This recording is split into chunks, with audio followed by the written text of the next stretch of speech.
Bonjour à tous et bienvenue à notre vidéoconférence, cette édition en date du 31 août 2020.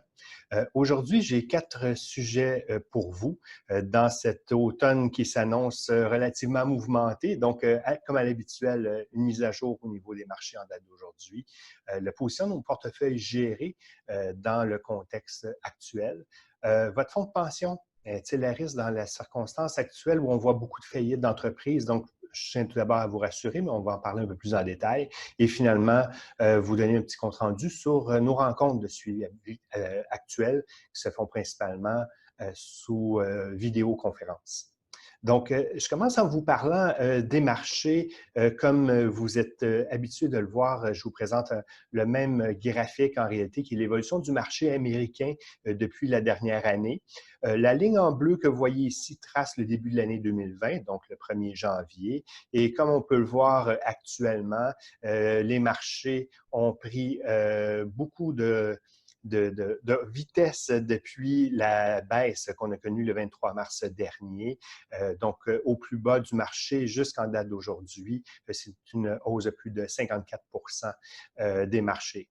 Depuis notre dernière rencontre, en réalité, en date du 30 juin, les marchés ont continué leur progression, plus de 14 de croissance à l'intérieur du marché. Donc, il ne faut pas être surpris de voir le début du mois de septembre, on est présentement mercredi le 7 septembre, de voir un recul des marchés en réalité depuis les 3 derniers jours. Donc, aucune nouvelle en particulier qui vient alimenter cette baisse-là, sinon qu'une prise de profit tout à fait saine et naturelle dans un contexte où les marchés ont fortement évolué. On parle de possibilités de bulles. En réalité, je vous dirais plutôt que le marché est dispendieux, le marché est cher. Donc, une prise de profit est raisonnable dans le contexte actuel. Mais on ne parle pas encore de bulles. Les évaluations, bien que très élevées, ne sont pas encore dans un scénario de bulle, sauf peut-être pour certains secteurs très spécifiques où, oui, on assiste à des évaluations tout à fait déraisonnables dans le contexte actuel. Néanmoins, quand je vous parle d'automne mouvementé, donc il faut s'attendre à beaucoup plus de volatilité dans le courant des prochains mois pour principalement 2 aspects. Donc, les élections américaines qui s'en viennent à grands pas, donc le 3 novembre, et on sait que ça amène toujours une période de volatilité à court terme. Donc, sur une période de 2-3 mois, on peut observer là, avec les élections des modifications, des variations un peu plus importantes au niveau du marché, mais encore une fois, de court terme. Donc, sur le long terme, il n'y a toujours pas d'inquiétude à y avoir, mais au cours du mois d'octobre, novembre, décembre, on pourra voir un peu plus de soubresauts à l'intérieur des marchés. Il faut savoir que les marchés n'aiment pas beaucoup l'incertitude et les élections amènent cette incertitude-là. Un changement, par exemple, de gouvernement peut amener des nouvelles politiques et ne sachant pas nécessairement quelles vont être les politiques d'un nouveau gouvernement, les marchés sont généralement un peu plus inquiets. La table est déjà dressée un peu aux États-Unis aussi pour des élections un peu plus tumultueuses, plus de tensions qu'on aurait pu voir dans le passé. Donc, on pourrait s'attendre peut-être à un peu plus de volatilité à l'approche des élections. Autre élément à ne pas négliger, le vaccin comme tel. Donc, le marché garde beaucoup d'espoir. On pourrait même dire qu'il a des lunettes roses vis-à-vis un vaccin, donc qui est fort attendu. Le marché s'attend en réalité à ce que le vaccin soit non seulement en place, mais qu'il y ait un début de vaccination d'ici la fin de l'année. Tout élément qui pourrait venir perturber cette situation-là va amener aussi un peu d'incertitude au niveau des marchés. On l'a vu, par exemple, récemment, les gouvernements ont mis beaucoup de pression auprès des compagnies pharmaceutiques pour sortir un vaccin avant les élections américaines. Donc, déjà, les compagnies se sont annoncées pour dire qu'ils ne feraient pas de précipitation, voulaient s'assurer de la santé de la population avant de mettre en place un vaccin, ce qui est une bonne chose en soi, bien entendu. Mais ces éléments-là amènent des informations contradictoires dans le marché, donc amènent la volatilité et l'incertitude. Il s'agirait, par exemple, que finalement, les données qu'on a nous amènent à un vaccin qui serait retardé de quelques semaines ou quelques mois pour voir les marchés chuter à nouveau, d'autant plus si une deuxième vague n'est qu'à se manifester. Donc, vous voyez, beaucoup de probabilités différentes, beaucoup de variables différentes. Donc, il automatiquement plus d'incertitude dans les marchés et de volatilité. Donc, dans ce contexte-là, comme on a toujours prêché dans le passé, c'est la prudence. Donc, dans nos portefeuilles gérés, on s'est positionné en conséquence en réalité cette semaine, dont dès le début là, de la baisse qu'on a connue, on a diminué un peu notre exposition au marché américain, où est-ce qu'on était surpondéré dans le contexte des dernières semaines ou derniers mois. En réalité, dans nos portefeuilles gérés, au début, dans la première semaine de la COVID, on a diminué les actions dans les portefeuilles. Suivant le début de la reprise, on a réaugmenté les actions dans les portefeuilles et là, on a pris un peu de profit. On est revenu à une position un peu plus neutre dans les portefeuilles.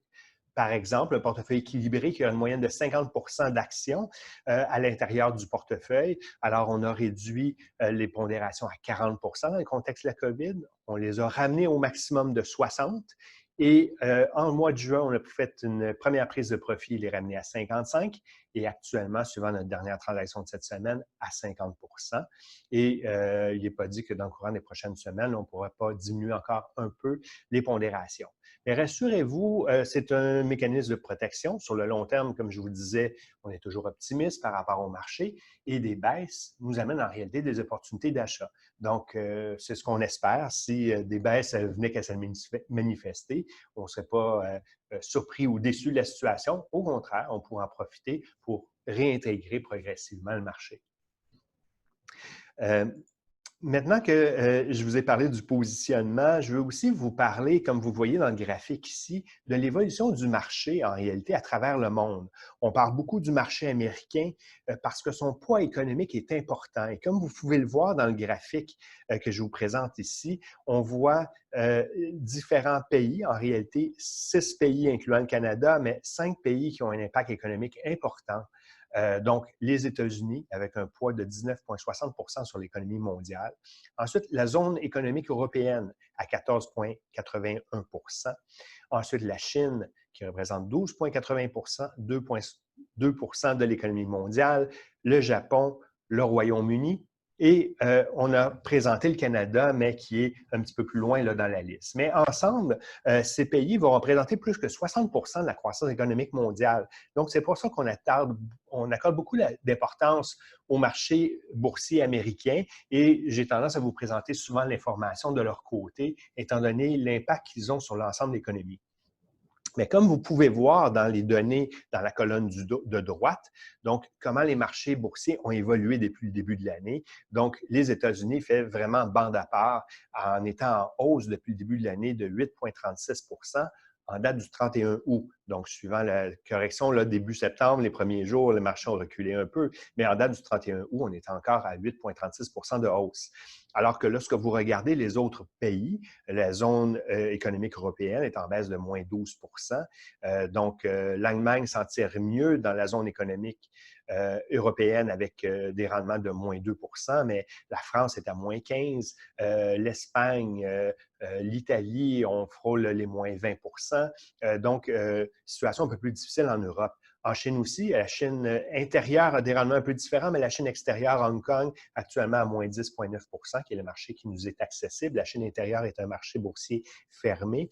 Le Japon à moins 2 le Royaume-Uni, donc l'Angleterre à moins 22 et le Canada, on se situe actuellement à moins 2,67. Donc, vous ne serez pas surpris quand je vous mentionne qu'on a pris un peu de profit sur les marchés américains, donc ils font un peu cavalier seul en ce moment. Donc, on veut ramener nos positions du marché américain dans un contexte peut-être un peu plus réaliste, on pourrait dire jusqu'à un certain point, avec l'économie actuelle. Pour mettre de côté maintenant les marchés, je veux vous parler des fonds de pension. Donc, certaines personnes pourraient être inquiètes par rapport à leurs fonds de pension, étant donné le nombre de faillites qu'on voit en augmentant actuellement. Ça m'amène à vous parler rapidement des deux principales fonds de pension qu'on va retrouver, soit les fonds de pension à cotisation déterminée et prestations déterminées. Cotisation déterminée, le fonctionnement est relativement simple. À partir de votre emploi, à partir de votre salaire, votre employeur va retenir une portion de votre salaire pour le mettre dans un régime, dans un REER, tout simplement, et votre employeur va en mettre l'équivalent. Donc, si, par exemple, vous mettiez un montant de 2 de votre salaire à tous les mois dans un régime, l'employeur va en mettre, par exemple, l'équivalent. Donc, vous avez 4 de votre paye qui est versé dans un REER. et ce REER-là va évoluer. Les sommes qui sont à l'intérieur vous sont acquises. Donc, advenant une faillite de votre employeur, votre fonds de pension vous est remis tel quel. Donc, les sommes qui y sont à l'intérieur vous appartiennent. C'est certain qu'ils vont fluctuer en fonction des décisions de placement que vous allez faire à l'intérieur et des fois, vous avez peu d'assistance de ce côté-là. Bien qu'on n'a pas de contrôle sur ces comptes-là, on vous a toujours offert et avec plaisir de regarder les placements que vous avez et les choix de placement et vous faire des recommandations à cet effet-là. Bien entendu, on ne peut pas suivre le portefeuille étant donné qu'on n'y a pas accès, mais du moins, on peut vous assister dans la mise en place de votre portefeuille de retraite du côté de votre employeur qui peut être, dans certains cas, assez important pour votre retraite. Donc, assez important automatiquement que les placements soient alignés avec vos objectifs. Si on regarde maintenant les fonds de pension à prestations déterminées, ce sont probablement les fonds de pension les plus intéressants en quelque sorte parce que l'employeur va assurer une partie de votre revenu pour la retraite. Donc, le fardeau, la responsabilité est beaucoup plus sur l'employeur. Donc, si les rendements n'étaient pas au rendez-vous, il devra renflouer la caisse de retraite pour assurer vos revenus de retraite futurs. Ces fonds de pension-là sont de moins en moins présents dans l'industrie, dans l'économie, parce qu'ils sont quand même coûteux pour les entreprises. Donc, on va continuer à les voir plutôt au niveau des gouvernements, les sociétés d'État et quelques grandes entreprises. Plusieurs entreprises, à travers les dernières années, ont fait le saut, le transfert de régime vers une cotisation déterminée plutôt qu'une prestation déterminée qui leur était assez coûteuse. Néanmoins, une façon de s'assurer que le fonds de pension n'est pas en difficulté, c'est de regarder le ratio de solvabilité du fonds, qui est en réalité une information qui est dans votre projection de retraite, qui est émise à chaque année ou que vous pouvez obtenir sur une base annuelle. Le ratio de solvabilité nous indique jusqu'à quel point la caisse de retraite a des sommes suffisantes pour assurer les pensions des gens actuellement retraités et des gens à venir. Donc, si par exemple le ratio de solvabilité serait à 95 ça veut dire que la caisse de retraite a 95 a des fonds pour assurer 95 des retraites futures et actuelles des employés. Donc, advenant la faillite de la compagnie en date d'aujourd'hui, bien, ça voudrait dire que vous avez 95 de vos revenus de fonds de pension futurs en date du jour qui sont assurés. Et les pensionnés verraient leur revenu de retraite arrêté de 5 donc diminué de 5 pardonnez-moi. Donc, il n'y a pas lieu quand même de s'inquiéter. Les entreprises qui auraient des ratios de solvabilité en bas de 100 ou en bas d'un ratio de 1, bien, ont quand même un certain délai là, pour pouvoir renflouer leur fonds de pension. Donc, quand même, pas d'inquiétude à avoir, mais information intéressante, par exemple, à consulter et regarder au niveau de vos fonds de pension. Si vous aviez des questions supplémentaires à cet effet-là, bien entendu, ne pas hésiter à communiquer avec nous, avec notre équipe et avec moi pour vous donner plus d'informations sur votre sujet, votre situation en particulier.